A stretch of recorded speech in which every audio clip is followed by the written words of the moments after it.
Rolling. The purpose of the roll is to protect your joints and vital organs from impact while landing, to transfer your energy forward and set you in a running position. Your roll goes diagonally across your back, never straight down your spine. Stand facing 45 degrees to the direction you'd like to roll. Hold your right arm out in front of you as if holding a barrel, with your forearm across your body and down at 45 degrees. Tuck your head as far under your left armpit as possible, looking back behind you. This is critical to protect your head and neck. As you go into the roll, your right arm will be the first thing to contact the ground, but should not bear any weight. Your right hand should be palm facing you. The back of your right shoulder is the first place on your body to bear any weight as you go smoothly into the roll. Your left foot will land first. It is critical that you hit the edge of your foot and not hit your ankle flat on the ground. Your ankle is very sensitive from this angle, and hitting it on concrete could shatter it. Your weight is carrying you through the roll. At this point, your arms extend slightly forward to pull and steer you up out of the roll. Coming out of the roll, keep your weight low, push explosively off your right foot, maintaining your momentum from the roll and thrusting yourself in the direction you wish to carry on. One of the common problems with rolling is putting your weight too far forward. Many people try to put their weight either on their hand, their forearm, or even their elbow to break the fall. Check to be sure that the back of your shoulder is the first weight-bearing point. Another problem with rolling is not being round enough. Be sure your right arm is out in front and rounded, and that your roundness carries all the way through your back. Speed vault. The speed vault is basically the first essential step towards learning the technique and commitment involved in overcoming rails and walls during a parkour run. Its simplicity and efficiency are well suited to quickly overcoming a variety of objects with little wasted energy. The most important aspects of speed vault technique are an accurately timed run-up, a powerful final leaping step performed with total commitment, and the ability to spot your landing mid-technique in order to hit the ground at full speed. Your run-up must be powerful enough to carry you over and past the obstacle with one final leap. Longer, more powerful strides are easier to set up proper timing and retain momentum over and beyond the obstacle. Your final step should be taken a few feet from the base of the obstacle, with the foot that coincides with the hand you will be vaulting with. If you hit the last step with enough speed and power, all it takes is a slight boost with the final step at a 45-degree angle to the top of the obstacle. Your body should be in front of your feet at this point. Your legs and upper body are basically rotating around your torso towards the lead hand, so that when your hand contacts the obstacle, you are parallel to the ground. The speed from your run-up is carrying you over the obstacle, while your hand is retaining balance in the horizontal position of your body. As your feet pass over the obstacle, press down and out with your hand, which will cause your feet to begin to travel downwards and your upper body upright. Keep your eye ahead of your path of travel, and as you straighten up in the air, bring your trailing foot down in front of you. Perfecting this technique will go a long way towards general proficiency in all of the skills associated with parkour.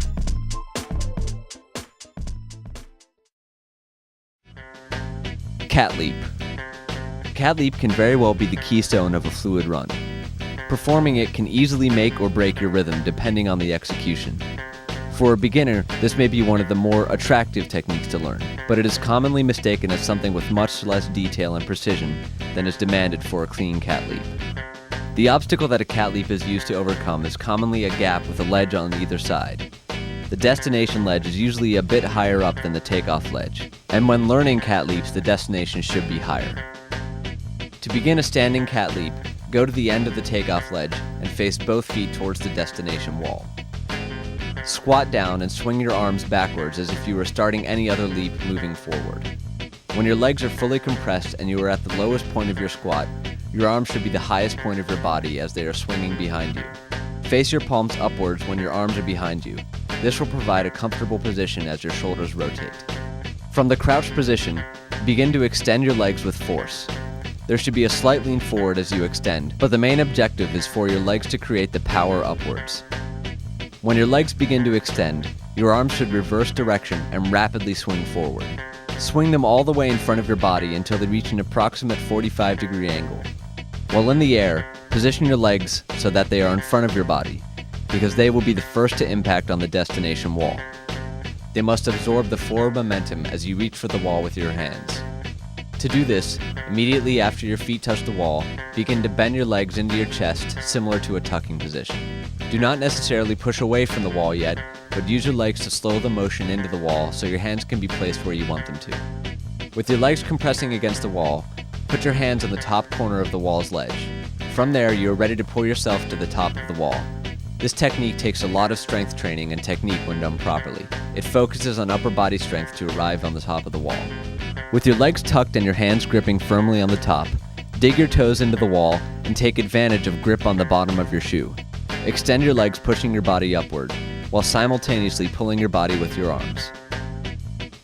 A good grip with your feet will relieve much force that your arms will endure, and strong arms will make up for any lack of grip that the wall may have. While you are pushing up, lean your upper body over the top of the wall. With arms and legs fully extended and about half of your body is above the top of the wall, you are now ready to pull your feet up. Simply bend and raise your legs and place them on top of the wall one at a time. Stand up and you have completed a cat leap.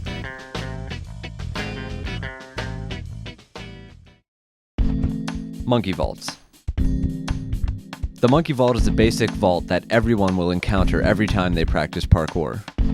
Since this move is so quick, there's only 3 physical elements: the approach, vaulting over the object, and the landing. These elements can be broken down further to show proper technique to ensure maximum flow and minimize injury. Approach the rail with moderate speed. If it's your first time, don't go too fast. Be sure you are approaching the rail in a straight line. Both feet should be shoulder width apart, and the rest of your body should be in the squat position right before you are going to vault the rail, with your arms at your side. Be sure not to be in this position too close to the rail. You want to reach for it a little. Your hand placement should be in the same position as if you were gripping handlebars on a bike. Your hands also must be wider than your shoulders width. As you pull your body up with your hands, use your feet as well to give you more spring. Lean forward and tuck your legs up against your body. Since your hands and arms are farther than shoulder width apart, your legs and feet must pass through in between your arms. Be sure you are still leaned forward a bit and your legs are tucked up against your body. Your thighs should almost be hitting your chest.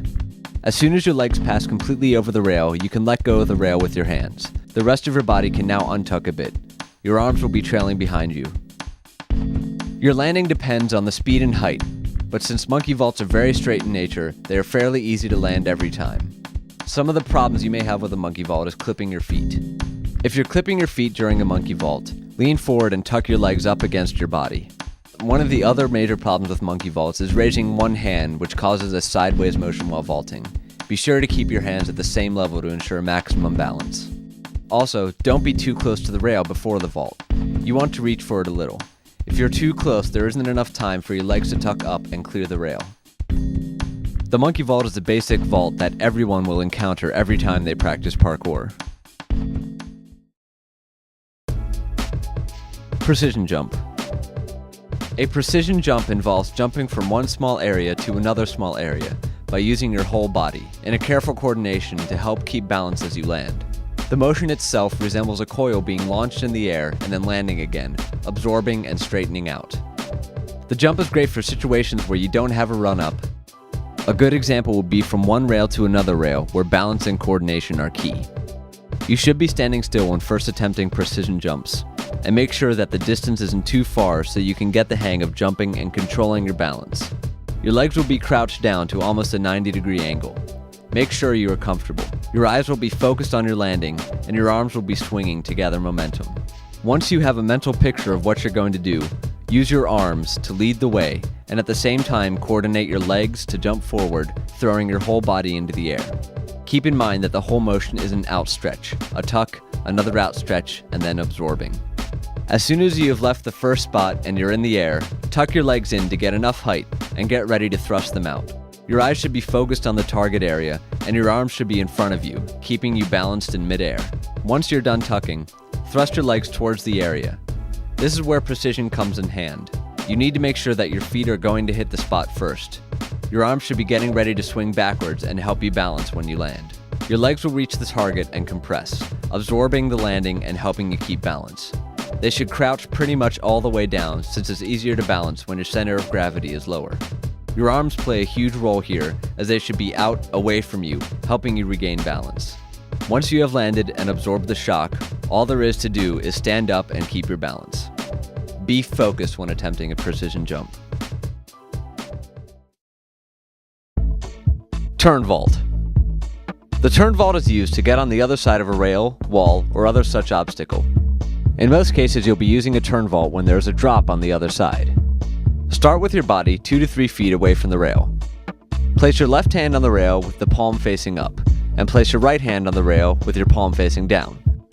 Start out by jumping up and over the rail, while keeping your left hand on it. As you are going upwards, lift your right hand off of the rail and rotate 180 degrees around your left arm so you are facing the opposite direction of which you started.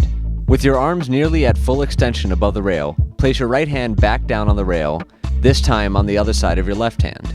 Keep your eyes on the rail the entire time. At this point, you'll be coming down and you'll want to start concentrating on your foot placement. As you come down with both of your hands on the rail, try to land with your feet against the wall and absorb into a crouch, so that your rear will be about parallel with your feet. Having your legs tucked against your body will help you maintain control and therefore execute a better turn vault.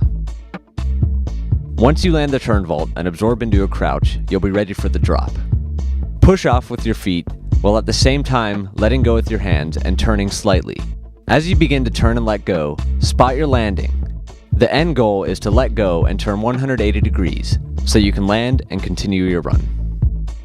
One of the common problems with turn vaults is simply not being able to commit to the move. One way to solve this is to practice the technique over and over again on flat ground. Do not try this technique from heights beyond what you are able to do. While the technique is independent of the height, there is obvious risk involved. Remember, practice and drill over and over again. Don't get ahead of yourself. Underbar. An underbar is generally described as the passing between two objects in which you jump and go completely through the obstacles, landing on the other side. The most common situation to use an underbar include through rails, trees, or any other obstacle with space to pass through. While there are several variations to an underbar, the most basic one is where your feet go through first and then your body follows. Run towards the obstacle with a decent pace. Spot your target obstacle and be sure not to stutter step when approaching. When you are a few feet away from the obstacle, you should take off of one foot to enter the move. Get your arms up and ready to grab the obstacle. In mid-jump, your feet should move in front of your body, but not fully extended. Start to lean back your torso and begin to go through the obstacle feet first. Once your feet have begun to pass through the space, grab the top obstacle with both hands, like you would if you were to do a pull-up, with both palms facing outwards, hands about shoulder width apart. As you pass through the obstacle, simultaneously lean your torso back, pull your body through with your arms, and kick up and out with your legs. To perform this part of the move most efficiently takes some coordination and experimentation. The movement as you pass through the obstacle is similar to a kip-up. Once you have safely cleared your entire body through the obstacle, lean forward so that you land in an upright position, and let go with your hands and land one leg at a time to continue your run. One of the common problems with underbars is hitting your back as you go through the obstacle. If you keep hitting your back, you're either not running fast or your coordination in kicking through the obstacle is inefficient. To fix this, try performing the move with more speed and practice getting the perfect coordination. One way to improve your underbar is to land one leg at a time. It's called stepping out of a move. It helps maintain your flow and speed as you come out of the underbar. Wall run. A wall run is a way to ascend a wall by propelling your body up to it using one or more steps to kick yourself up. A wall run can be one of the most useful techniques to overcome an obstacle, most specifically when the obstacle is far too high to vault or jump over. You must begin with a run-up. The distance back is specific to every person. However far back you feel you need to be to reach a maximum speed, usually about 10 to 12 feet, will be sufficient to ascend any wall you are attempting. Run directly at the wall. This will allow you to put all of your momentum into going straight up the wall, rather than at an angle. Your first step should be slightly higher than you can raise your leg. This will cause you to jump off of the ground and put all of your weight into the foot on the wall. Use the front of your foot to push up off the wall. You should be pushing with just your toes, not your whole foot. Be sure to get your whole body over your push-off foot, otherwise the direction of your movement will be thrown off. One thing to keep in mind is the direction of your kick off the wall. Many people make the mistake of pushing out from the wall, essentially reversing the flow of your movement. When you hit the wall, you should be pushing no farther than 45 degrees out from the wall. This will ensure that you are always moving up instead of out. As you begin to hit the peak of your wall run, raise your arms up and reach for the ledge or rail that you are aiming for. As you grasp your target, try to keep your feet between the wall and yourself. Kick up as soon as you grab on, and you can better continue your movement without halting. To pop over the top takes two parts.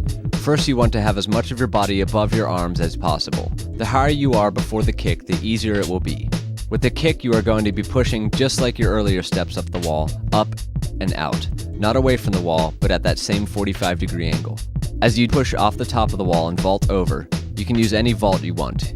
Usually a simple two-handed vault works the best and the smoothest to continue movement on the other side of the wall. This move is a very simple but effective and essential move. It can be extended from one step up to 2 and 3, but even in its basic form, it is an impressive and useful maneuver. Tic Tac. A Tic Tac involves running towards a wall or obstacle, leaping up and taking a step, or several, along the wall, then leaping back to the ground to continue the run. If we break it down, the basic elements of a Tic Tac are the run up, the leap up, the wall step, the leap down, and the landing. This technique is commonly used to overcome a low object or gap, to vault a higher object, or leading into a cat leap. First, run towards the wall at about a 45-degree angle while looking at the spot on the wall where you will place your foot. The greater the angle, the more stick you will have to the wall. The shallower the angle, the greater distance you will cover across the wall. Leap off the ground with one leg, the other leg extended upwards to the wall. Lean away from the wall slightly so you don't just run smack into it. Try getting as high up as possible on the wall while maintaining a solid step. A common problem tracers will have is not leaning away from the wall enough.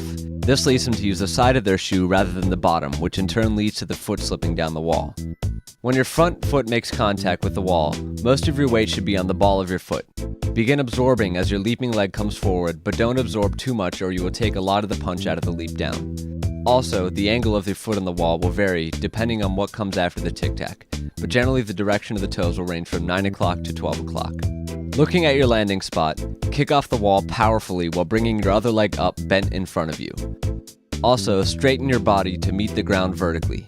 The term leap down is a little misleading because you can often get additional height and distance, so think of it more as a leap out. If you're coming down from a considerable height, you should land on both feet and absorb or roll if you have room. It is natural to find Tic Tacs easier on one side than the other, but don't neglect the other side. A key to parkour is being versatile and adapting to one's environment, so it's best to practice both sides.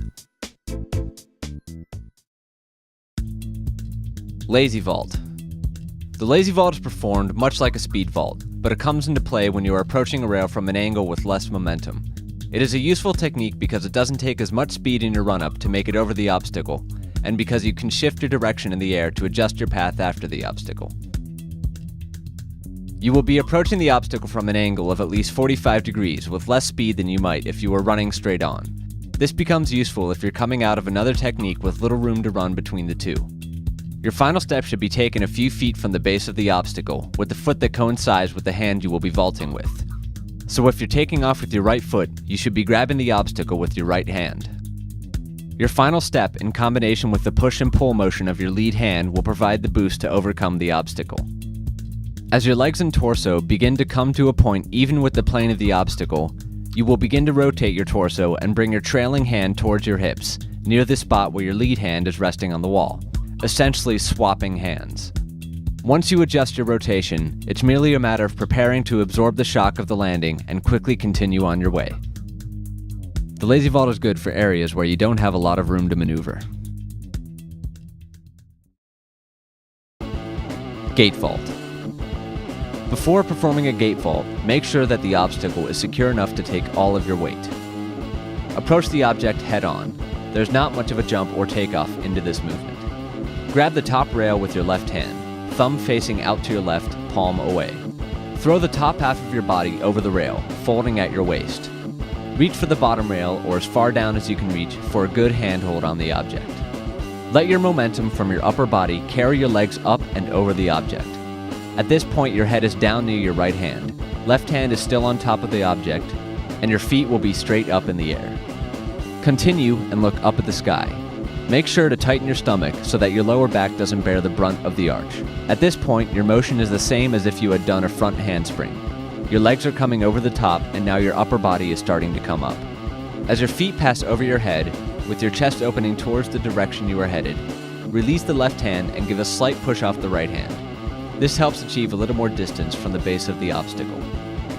Spot your landing as your momentum pulls you into an upright position. As your feet arrive on the ground, the rest of your body folds into a low crouch. Absorb the impact and harness the momentum so you can continue your run with ease and power.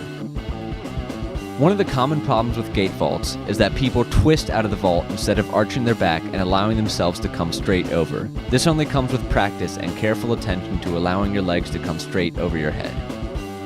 Once you're comfortable with a basic gate vault on a ground level railing, try to move up to an object with a slight drop on the far side. Continue to work on fluidity through the move. Dash vault. A dash vault involves running at a wall or rail between waist and chest height and jumping legs first over the obstacle, planting your hands at the last second to push off. This vault is great for situations where you need a good amount of extra distance on the other side of the object. Run at the obstacle. How far you take off from the obstacle will vary on your speed. Usually you'll want your forward foot to be between 4 and 6 feet away from the obstacle. Once your left leg is the appropriate distance from the obstacle, begin lifting your right knee up, utilizing the momentum from that lift to augment a powerful jump off of your left leg. You'll want to take off once your right knee is about on level with your waist. Remember to get as much momentum upwards and outwards as you can. Keep in mind you want to come as close to sitting on the object as you can, almost skimming it.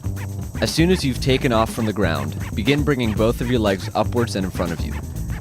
The final goal is to have your body in an L shape, with your legs together and slightly bent at the knees. Once your legs are out in front of you in the L shape, feet and butt parallel to the ground, your torso will probably be almost above the object. Start bringing your hands down to your sides in order to push off or grab the obstacle. You'll want your hands to plant down onto the object when your shoulders are right above the object, legs still slightly bent at the knees and together out in front of you. As soon as your hands land on the obstacle, push off with your arms and extend your legs to kick out and get maximum distance. Your hands and arms will be behind your body when they leave. After kicking off, you'll want to land on the front or the balls of your feet and roll or keep on running. If you decide to land on 2 feet at the same time, remember to absorb and control your forward momentum into your outstretched legs into a slight crouch before running off. Some common problems with dash vaults is clipping your knee or your foot of your trailing leg. When done right and with a lot of speed, the dash vault can get you over surprisingly high objects and help you get across very long and wide obstacles. Reverse vault. The purpose of a reverse vault is to get over an obstacle and continue running. The reverse vault can be useful when you have to approach a rail from an angle where a normal two-handed vault may not be smooth. A reverse vault is also well suited for small areas where you don't have a lot of room to maneuver. Place your left hand on the obstacle with an underhand grip and your right hand on the obstacle with an overhand grip. As your hands are reaching the object, punch or jump from both feet, initiating a vault over your outside or left shoulder.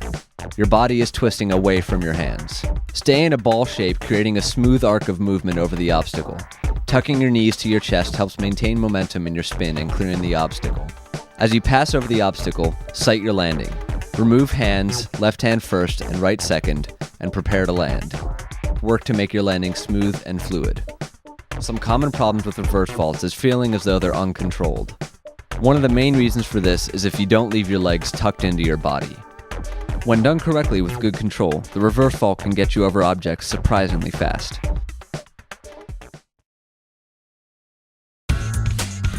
Landing. The primary use of this kind of landing is when dismounting from a short wall or at the end of a precision jump, or any gap jump where a roll is not necessary. A good amount of leg control is also required to execute this technique to its fullest potential. Normal two-footed landings can be used in any instance of parkour in which a jump or drop is involved. During your dismount, bring your knees up in front of you. This should be done at the apex of your jump. Your knees can be slightly angled out but should almost form a 90-degree angle. Remember to keep eye contact with your landing area during the whole process. When you feel you're close enough to the ground, you should extend your legs straight down. As soon as you feel the balls of your feet contact with the ground, bend your knees to no lower than 90 degrees to absorb the impact. Let your torso and arms bend downwards and fall in between your knees. Your hands should make contact with the ground to absorb some of the impact. Use your deep crouch at the end of your landing to bounce up forcefully into your run. Once you've got the basic two-footed landing down, you can go into other variations of it.